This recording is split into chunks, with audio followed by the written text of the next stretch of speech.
Bonjour Bertrand. Bonjour.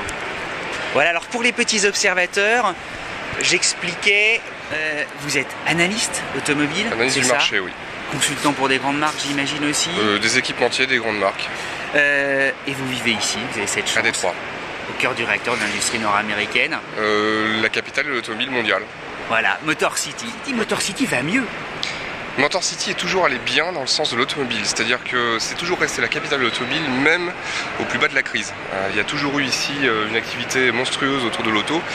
Ce qu'il y a, c'est qu'on a souvent confondu en fait la ville de Détroit, qui elle allait mal effectivement, et la banlieue, la région de Détroit, qui elle reste le cœur de l'automobile, là où toutes les décisions majeures en fait sont prises, ou du moins toute décision majeure implique une personne qui se trouve à Détroit par email, par téléphone, par conférence, par tout ce qu'on veut.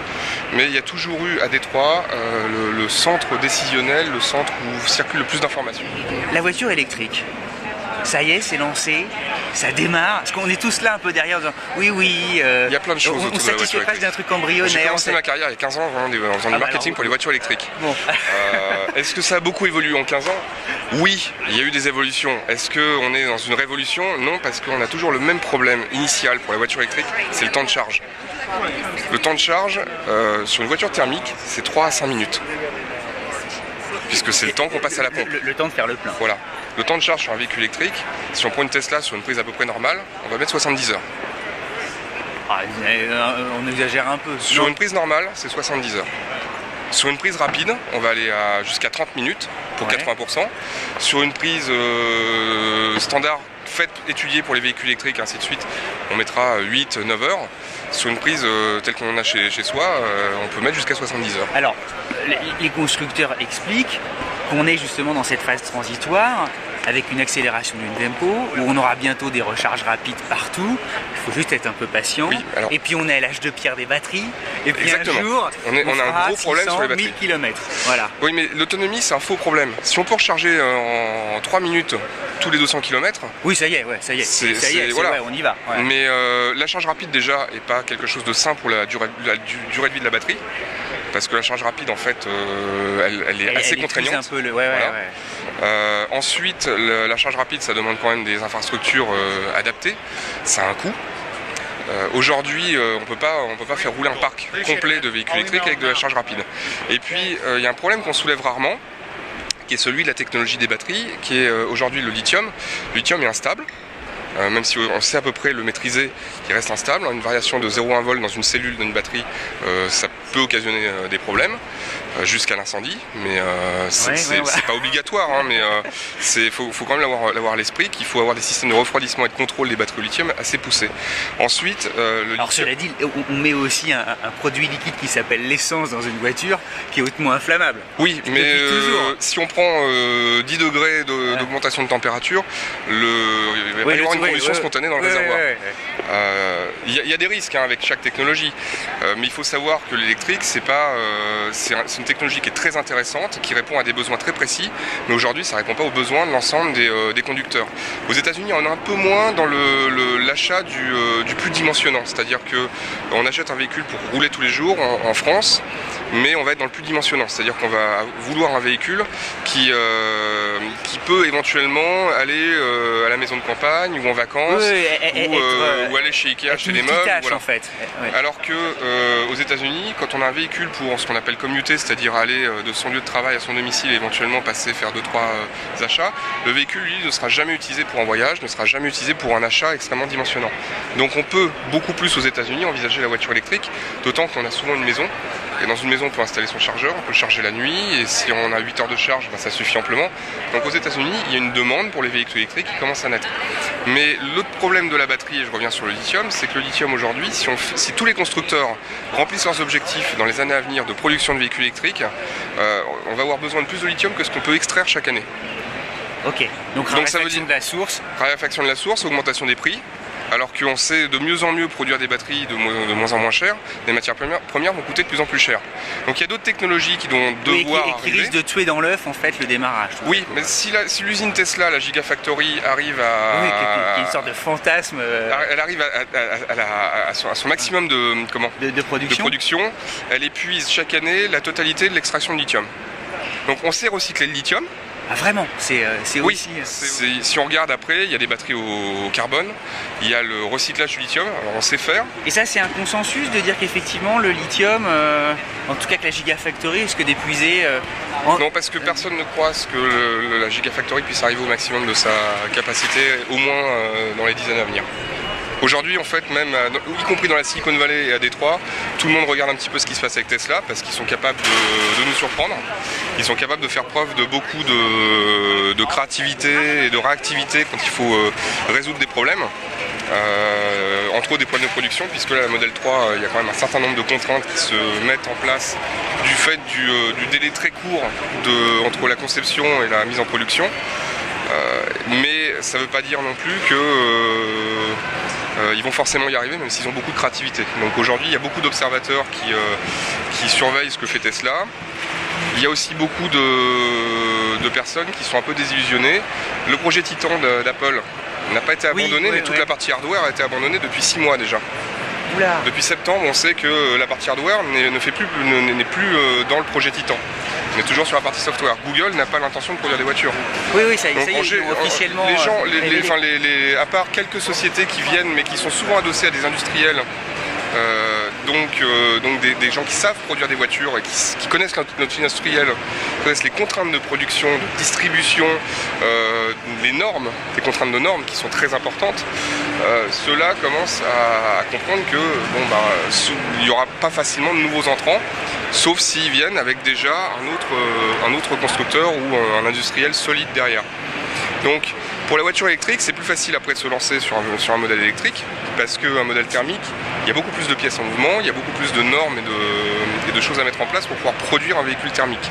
Un véhicule électrique, je vais exagérer, mais il suffit de prendre en fait un moteur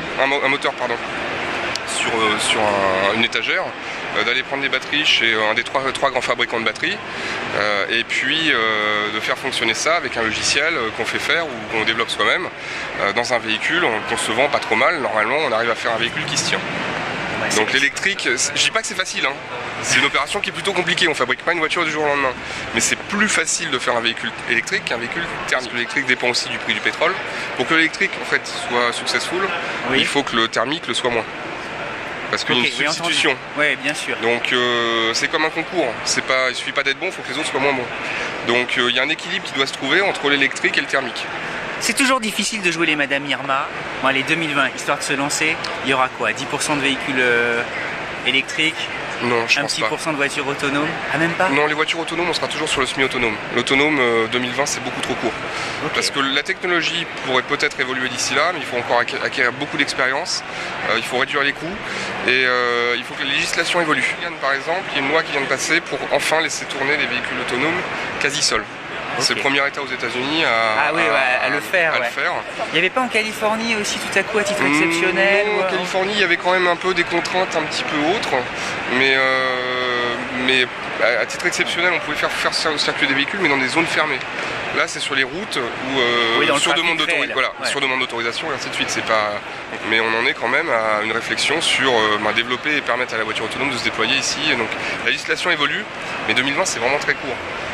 On aura des systèmes d'assistance à la conduite comme sur l'Infiniti Q50, les Mercedes KSS, ce genre de véhicules, on peut lâcher le volant. Ça on sait faire. A priori tranquille sur l'autoroute. On sait faire très bien, mais il faut garder un œil sur la route. C'est pas ce qu'on appelle les systèmes eyes-off, comme le disent certains constructeurs. Oui, les yeux fermés et on lâche les mains. On lâche les mains, on peut dormir et le véhicule fera tout seul. Le véhicule autonome dépend aussi, c'est toujours pareil, il y a toujours un équilibre. Pour qu'un véhicule autonome puisse circuler en toute sécurité, il faut limiter les risques des véhicules environnants, parce que les véhicules environnants sont totalement imprévisibles. Bah oui, forcément. Si on roule avec une voiture avec une assistance hydraulique et aucune connectivité du véhicule, un véhicule autonome qui est à l'approche d'un véhicule complètement analogique ne pourra pas anticiper les mouvements du véhicule analogique, puisqu'il ne pourra pas connaître l'angle volant, le taux d'accélération, ce genre d'éléments. Or, quand une majeure partie du parc sera connectée, les véhicules, on parle beaucoup de V2V, donc vehicle to vehicle, la communication entre véhicules qui permettra en fait de rendre prévisibles les directions et les conducteurs qui seront dans ces véhicules. Donc là, on pourra vraiment faire un pas vers le véhicule autonome. Donc c'est pas juste la technologie à elle toute seule qui va révolutionner la chose, c'est aussi l'environnement, l'évolution du parc. C'est pour ça que dans les enfants qui naissent aujourd'hui et qui vont conduire dans 16 ou 18 ans, ils seront face à des parcs automobiles où il y aura encore des gens comme moi ou d'autres qui conduiront des véhicules assez analogiques. Des années 80 parfois. Parce qu'on peut mettre les mains dedans, parce qu'on a un toucher de route, parce qu'on a une réaction. Alors, parfois c'est un peu fatigant. On a des sensations. Parfois on a l'impression de faire quelque chose derrière le volant, pas se croiser les pouces. Après c'est vrai qu'un véhicule avec beaucoup d'aide, c'est aussi un véhicule assez confortable pour tous les jours, surtout si on fait un peu de distance. Mais de temps en temps, le bruit de succion d'un carbu ou un freinage sans ABS ou on joue avec la pédale, c'est aussi son charme. Il se passe quand même énormément de choses, il y a une sorte de révolution à venir. Il y a beaucoup de choses qui bougent, il y a beaucoup de choses qui bougent, il y a beaucoup d'annonces, il y a beaucoup d'attentes. Il y a les attentes à plusieurs niveaux, il y a la clientèle. Juste pour faire une petite parenthèse, on parlait de voitures connectées. Il faut voir aussi une chose, c'est que nous, pour nous Européens qui conduisons des voitures depuis 100 ans, 120 ans, une voiture, ça a toujours rempli à peu près la même fonction, il y a des équipements en plus, mais il n'y avait pas d'attente. En fait, on était plus nourris par l'offre qu'en attente d'une certaine offre. Si on reprend des pays où on a eu un smartphone avant d'avoir des voitures dans la rue, quand la voiture arrive et qu'elle n'a pas un écran tactile, on peut se demander ce que c'est que cette machine à laver. Parce que l'approche du véhicule n'est pas la même, étant donné qu'on s'attend à ce qu'un véhicule qui est un produit technologique malgré tout, enfin pas malgré tout, mais qui est un produit technologique, pour certaines populations qui ont eu le téléphone avant d'avoir une voiture, ou un smartphone depuis 10 ans et la voiture depuis 5 ans seulement. Un peu comme les Chinois alors en fait. Un peu comme les Chinois, il n'y a pas de culture de la conduite, ils ont eu un téléphone, un smartphone il y a 10 ou 15 ans maintenant. Oui, c'est pas leur faire offense, ils sont passés du vélo à la voiture en un claquement de doigts. Oui, mais au milieu, la voiture, on leur présente la voiture comme un produit technologique et puis leur téléphone fait plus de fonctions que la voiture. Donc l'approche de ces gens-là n'est pas la même que nous, pour qui c'est une disruption, c'est une vraie rupture d'avoir... Oui, avec une histoire très chargée. D'avoir un écran qui arrive, pour nous, on sourit, c'est bien, on est content, c'est quelque chose de nouveau. Pour certaines populations, c'est une attente ferme. Entendu. Bah écoutez, merci beaucoup pour toutes ces petites observations. Merci à vous. Voilà, c'est le deuxième au revoir. Il faut qu'on s'arrête un petit peu. Voilà, la mobilité de demain, ça va nous faire énormément parler sur POA. Il y a beaucoup de choses. Énormément de choses. Nous, on va aller déjeuner. Une adresse à Détroit qui a été un peu critiquée, paraît-il, par Hillary Clinton. Et ce sera vraiment le mot de la fin. Il faut aller manger où? Pas critiqué, mais quand on vient à Détroit, il y a plusieurs choses à faire. Mais il y en a une qui est très importante, c'est d'aller manger à Coney Island. Et pour ça, il y a 2 restaurants. Et alors, Coney Island, qu'est-ce que c'est? C'est un hot dog avec en fait de la sauce chili, de la moutarde, des oignons et c'est assez réputé dans la région. C'est un moteur V8 de la bouffe en fait, en gros c'est ça. Oui, si on veut, faut pas manger vite non plus, mais non, en général ça se commande par 2, c'est très bon et il y a 2 restaurants en fait qui sont connus dans Détroit et souvent l'idée c'est d'aller manger un Coney Island dans chacun et de se faire une idée sur lequel est le meilleur, mais il faut surtout jamais révéler lequel est le meilleur. Entendu, on ne le dira pas. Donc il y a le General Motors, c'est Ford du Coney Island, c'est ça en gros. Bon, voilà, tout le monde le sait désormais. Merci Bertrand, puis on va aller déguster le fameux Coney Island. Merci beaucoup Bertrand. Merci.